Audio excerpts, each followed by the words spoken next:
Hello दोस्तों, आज मैं आपको माध्य माध्यमिक बहुलक और परिषद बताने जा रहा हूँ, जो लगभग 10th के एग्ज़ाम में हर वर्ष पूछे जाते हैं। इससे एक दो प्रश्न जरूर आपको मिलेंगे, देखिएगा ध्यान से।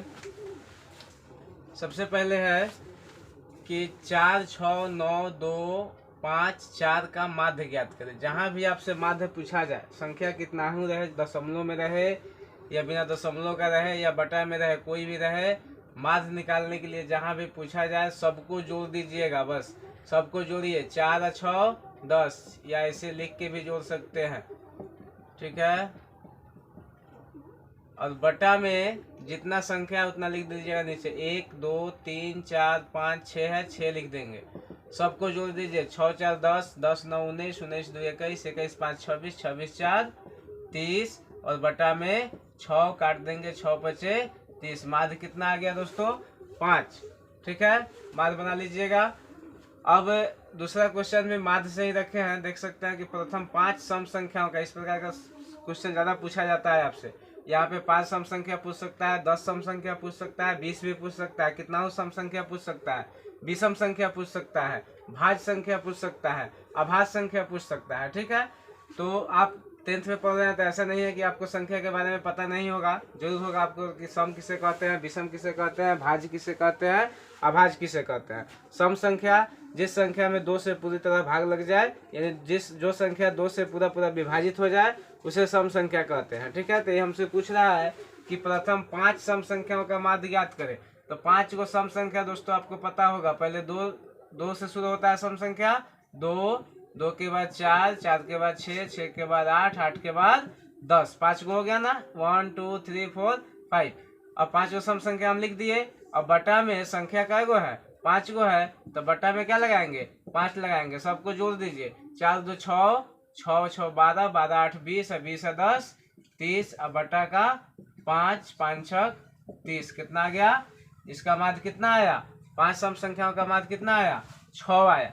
माध्य समझ गए। अब बहुलक की बारी आती है। तो बहुलक दोस्तों याद रखिएगा कि बहुलक जिसका बराबरता सबसे ज्यादा, यानी आंकड़ा में जो सबसे अधिक बार आता है वही बहुलक कहलाता है, ठीक है। तो सबसे अधिक बार इसमें देखिए 4 कितना बार आया है? 4 आया है। 4 आ गया आपका 1 2 3, 4 बार 4 आ गया। 2 कितना बार आया? 1 2 3 बार 2 आ गया। और 5 कितना बार आया? 1 5 आपका एक ही बार आया है। और 3 है आपका, 3 कितना बार? 1 बार आया है। 3 1 बार आया है। अब आप देख सकते हैं कि इसमें सबसे अधिक बार कौन आया है? तो सबसे अधिक बार कौन आया? 4 आया। 4 कितना बार आया है? 4 बार आया है। तो जो सबसे अधिक बार आएगा वही बहुलक कहलाएगा।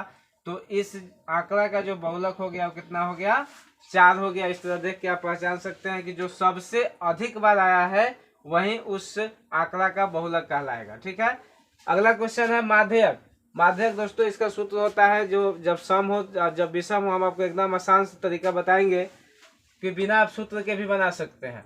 जहां भी आपसे माध्यक पूछा जाए, माध्यक जिस संख्या का माध्यक निकालना है, सबसे पहले उसको आरोही क्रम में सजा लीजिएगा। आरोही क्रम यानी बढ़ते क्रम में, यानी छोटा से बड़ा।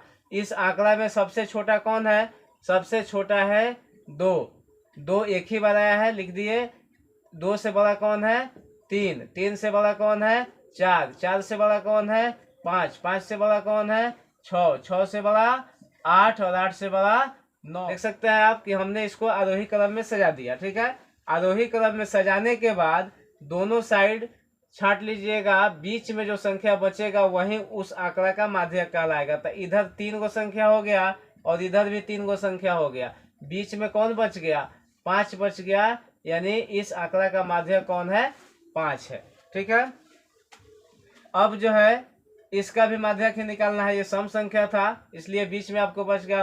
अब देखते हैं, सॉरी, ये विषम संख्या था। 1 2 3 4 5 6 7, 7 विषम संख्या होता है। तो जब विषम संख्या रहेगा आंकड़ा तो बीच में आपको दिखाई दे रहा है कि बीच में ये को बच गया, ठीक है। लेकिन जब सम रहेगा तो बीच में नहीं बचेगा। उसको कैसे निकालते हैं?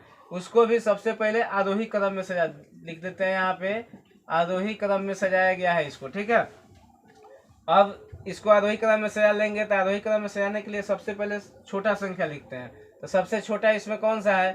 3 है। 3 से बड़ा कौन है? 4 है। 4 से बड़ा 5 है। 5 से बड़ा 7 है और 7 से बड़ा 8 है और 8 से बड़ा 9 है। इस आंकड़ा में इतना ही संख्या है। हमने इसको आरोही क्रम में सजा लिया। कौन क्रम में? आरोही क्रम में सजा लिया। अब सजाने के बाद दोनों साइड से संख्या छांट लेंगे तो इधर भी 3 गो और इधर भी 3 गो, बीच में तो कुछ बचा ही नहीं। ठीक है, यहाँ तो बीच में बच गया था तो हमने पहचान लिया कि इसका माध्यक ये होगा। लेकिन जब बीच में ना बचे, यानी दोनों साइड जो है समान संख्या हो जाए और बीच में कुछ बचे ही नहीं, तो उस स्थिति में क्या कीजिएगा कि दोनों साइड का सबसे अंतिम वाला संख्या को दोनों को क्या कीजिएगा? जोड़ लीजिएगा। तो ये कितना कितना है? सबसे लास्ट में इधर से 5 है और इधर से 7 है, तो ये दोनों को जोड़ लेंगे तो 5 को 7 को कै गो होता है?